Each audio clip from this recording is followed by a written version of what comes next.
जो है फिर से हम आ चुके हैं द लॉर्ड अल्टो K10 में। तो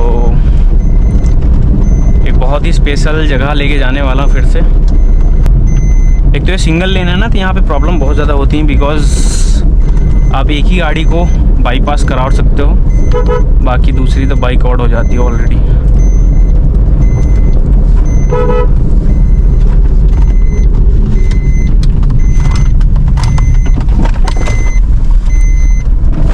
काफ़ी टाइम से ना थोड़ा सा इस पे दिक्कत आ रही है, मतलब स्टीयरिंग बहुत ज़्यादा टाइट हो रही है धीरे धीरे। मुझे क्यों लग रहा है पता नहीं, मे भी शायद ये प्रॉब्लम मेरे साथ हो ही रही है, तभी तो लग ही रहा है। और गियर तो ठीक है, स्मूथ ही है वैसे ही जैसा था पहले ही। इन 2 सालों में मुझे इस गाड़ियों में कुछ ऐसी ऐसी दिक्कतें को सामने मतलब जैसे देख सकते हो ये AC वेंट्स पता नहीं घुस गया, पता नहीं क्या है। मारुति की बिल्ड क्वालिटी पे थोड़ा तो मुझे शक है, थोड़ा नहीं बहुत ज़्यादा। परफॉर्मेंस देने से हर चीज़ नहीं मिलती है, थोड़ा बिल्ड क्वालिटी पे भी ध्यान देगी तो ज़्यादा बेहतर हो पाएगा। और विंड नॉइज़ तो आती ही है, साइड के डोर भी थोड़ा सा नॉइज़ी हैं, और थोड़ा हल्का हल्का स्टीयरिंग के अंदर भी थोड़ा सा मतलब मुझे वाइब्रेशन फील हो रही है।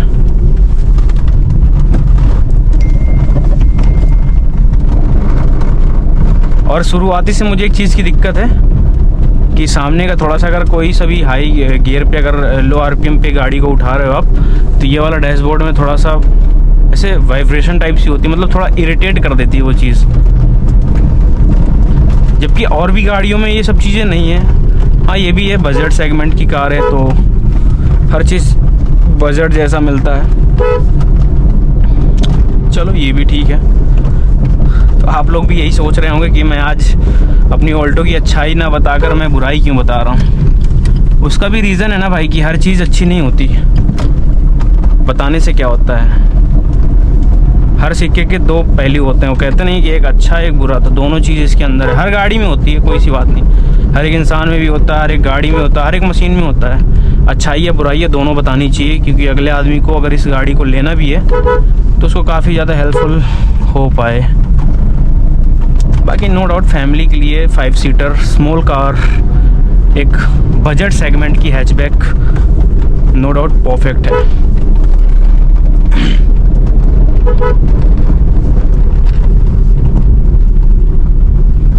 बाकी विलेज रोड में तो मैं भाई इसको ऐसे चलाता हूँ कि बिल्कुल अगला आदमी तो पागल ही हो जाए।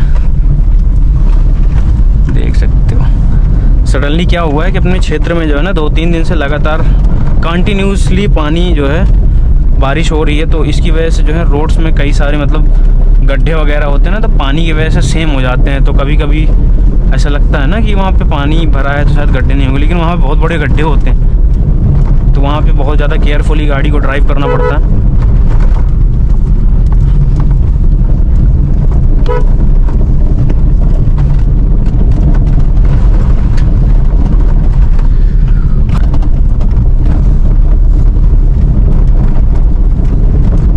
तो भाई मेरे वीडियो बनाने का मेन पर्पज़ ये है, देखो मतलब पर्पज़ ये है कि आज मैं ऑल्टो की जो है ना कुछ बुराइयां भी करने वाला हूँ, जो कि हाई लेवल पे हो नहीं सकती है। बट यार बुराई करना मेरे लिए अच्छी बात नहीं हो पाएगी, क्योंकि ये गाड़ी जो है ना एक ऐसे प्राइस पॉइंट पे आती है जिस प्राइस पॉइंट पे आपको मारुति की रिलायबिलिटी ऑफ़र होती है। मतलब मारुति अपनी इंजन की रिलायबिलिटी आपको ऑफ़र करती है, जो कोई नहीं करता। मेरे हिसाब से कोई नहीं करता। मतलब मुझे जो है इस गाड़ी को ऑलमोस्ट ऑन करते हो गए 2 साल से ज़्यादा ही हो गए, मतलब 2 साल हो गए इस जुलाई से। मैंने 2024 में जुलाई में इसको परचेज़ किया था, 26 तारीख इसकी याद है मुझे आज भी।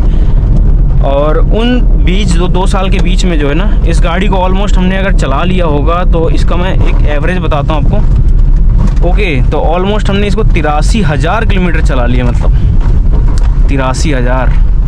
पहली बात तो ऑल्टो की ऑफ रोडिंग देखो यार, तुम कोई आइडिया नहीं कि यहाँ पे कौन से क्या है, कैसा गड्ढे हैं, कैसा क्या है।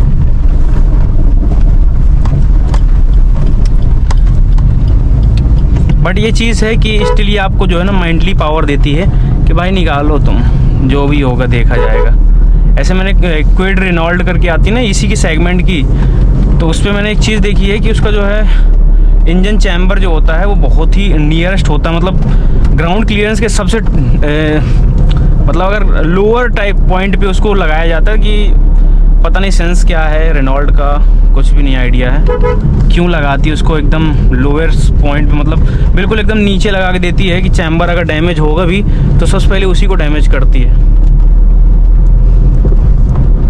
बट ऐसा इसके साथ नहीं है, इसके पार्ट्स एक्यूरेट अपने जगह पे प्रॉपर अलाइनमेंट है, तो ये कई हद तक चीज़ें बेहतर बनाती है। तो भाई चेकआउट करो यहाँ की खूबसूरती। ऐसी ऐसी जगह पे ना घूमने में बहुत ही ज़्यादा मज़ा आता है, और ये यहाँ पे भी बढ़िया परफॉर्म कर रही है, तो क्या ही बताया जाए। बट ये बताया नहीं, सिंगल रूट है तो यहाँ पे थोड़ा रिस्की माहौल भी है। अगर आप बिगनर्स हैं, नए नए ड्राइवर हैं, तो ऐसी रास्ताओं पे आप बहुत ही स्लो गाड़ी चलाया करिए। और एक प्रॉपर मैं लेसन लेकर आ रहा हूँ कि फिर से मेरी एक पहली वीडियो थी ये वाली वीडियो, तो इस पे जो है ना काफ़ी अच्छा आपने प्यार दिखाया, जो शायद मैं आपको ड्राइविंग स्किल्स के बारे में बता पाऊँ, कैसे आप एक विगनर से प्रो लेवल की ड्राइविंग सीख सकते हैं। तो उसके लिए जो है ना मैं फिर से एक बहुत ही प्यारा सीरीज़ लेकर आने वाला हूँ, जिसमें मैं हर चीज़ आपको गाइड करूँगा प्रॉपर कि कैसे आप एक नॉर्मल ड्राइवर होकर मतलब अच्छी ड्राइविंग सीख सकते हो। मतलब आपको अगर कुछ भी नहीं पता ना, ड्राइवर का डी भी नहीं पता, तो आपको आ जाएगा धीरे धीरे करके। क्योंकि उस वाले में कई सारे ऐसे लोग जो है ना कमेंट्स किए हैं कि यार भैया आपने वीडियो तो बहुत ही अच्छी बनाई, थोड़ा क्वालिटी पे इम्प्रूवमेंट्स लाना चाहिए। तो उस टाइम पे उसके हिसाब से वो चीज़ बेस्ट थी, और अब के हिसाब से कुछ नए लेवल पे एक बात करेंगे, ठीक है भाई, बाकी नो डाउट।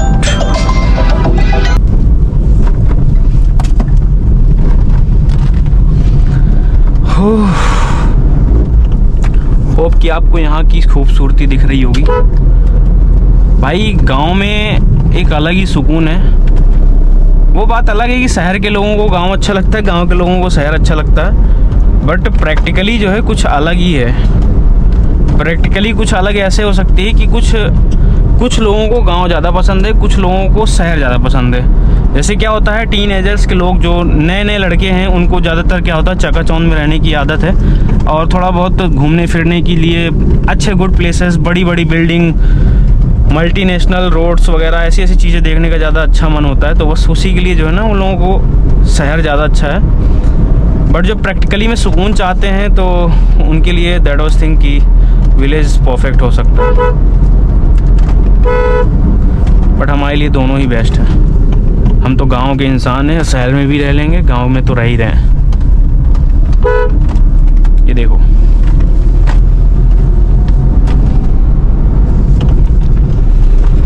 बाकी ड्राइविंग में आज भी कोई डिफरेंस नहीं है। थोड़ा सा मेरे को एक छोटी छोटी चीज़ों पे प्रॉब्लम आई समझ में, मतलब वैसे प्रॉब्लम तो कई टाइम से क्या होता है कि जैसे मतलब स्टीयरिंग है इसकी जो है कभी कभार जो है इसकी सर्विस वगैरह पे, इसका भी सर्विस वगैरह कभी होती होगी, तो उसकी वजह से भी ये चीज़ें देखने को मिली होंगी मे भी शायद।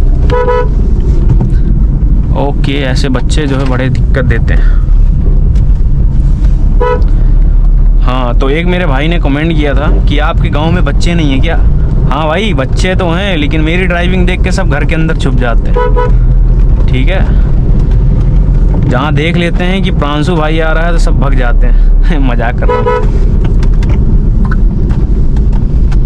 होते हैं, बट स्टिल अब थोड़ा थोड़ा आदत होगी ना डेली ड्राइविंग की, तो बच्चे होते भी हैं तो अपना साइड रहते हैं। जिस एरिया में बच्चे होते हैं उस एरिया में ज़्यादातर मैं गाड़ी चलाता ही नहीं हूँ। वैसे बच्चे तो सब जगह होते हैं, बट टाइमिंग फिक्स नहीं ना, कौन किस टाइम पे कहाँ जाए। ठीक है, बट ऐसी पतली रास्ते पे जा रहे हो ना तो ऐसा लगता है कि यार किसी ऐसी जगह पे जा रहे हो जो मजाक से हटकर बहुत ही खूबसूरत जगह हो। और मैं आपको बता दूं कि जहाँ पे मैं हूँ अभी इस टाइम पे, यहाँ से जो है कालिंजर का किला, जो अपना बांदा का सबसे ज़्यादा फेमस फॉन्ट बोला जाता है कालिंजर किला, वो ऑलमोस्ट यहाँ से 20 किलोमीटर यहाँ से है। मे बी क्या क्लियर है, मतलब यहाँ से 20 किलोमीटर दूर यहाँ से आपको कालिंजर फॉल्ट मिलेगा। मतलब इतनी नज़दीक एरिया पे। मैं ट्राई करूँगा किसी दिन वहाँ पे भी जाने के लिए।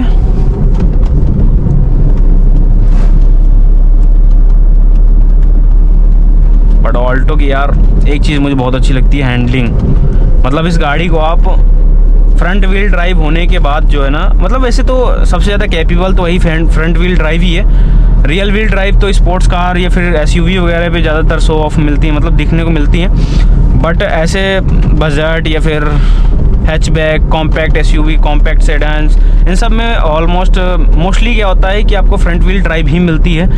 बिकॉज़ ये जो रियल व्हील ड्राइव होती है ना, वो थोड़ा सा पावर्स के लिए ज़्यादा होती है, जहाँ पे आपको पावर की अकॉर्डिंग नीड होती है, 4x4, 4x2 ऐसे करके, तो वहाँ पे ज़्यादा वो कैपेबल है। बट आपके लिए अगर डेली लाइफ के लिए यूज़ के लिए चाहिए तो आपको फ्रंट व्हील ड्राइव की कार ज़्यादा बेस्ट होगी, क्योंकि इसमें आपको थोड़ा सा जो है बॉडी रोल से लेकर हर चीज़ जो है ना एकदम बेस्ट मिल जाता है। मतलब आपको लीन करना है, कई अच्छी स्पीड में आपको किसी लेन से चेंज करना है आपको, तो आप इजी टू ड्राइव कर सकते हो। बट अगर आपके पास कोई अच्छी गाड़ी नहीं, मतलब महंगी जैसे बोल सकते हो, मतलब अच्छी स्टेबिलिटी गाड़ी, जैसे कि अभी मैं सडनली अगर BMW की बात करने लगूंगा तो आप लोग यही कहने लगे कि वो बहुत ही अच्छी गाड़ी हो जाएगी। बट ऐसा क्या होता है कि अगर वो अच्छी गाड़ी होगी आपकी, तो उस पर आप जो है ना ईजी टू रियल ड्राइव में आप ड्राइव कर सकते हो। बट ऐसा क्या होता है, स्कॉर्पियो में रियल ड्राइव नहीं, तो इसमें लीन उन मारने में बहुत ज़्यादा रिस्क रहता है। बॉडी रोल के चक्कर में जो है ना गाड़ी पलटने का पूरा डर रहता है। ठीक है,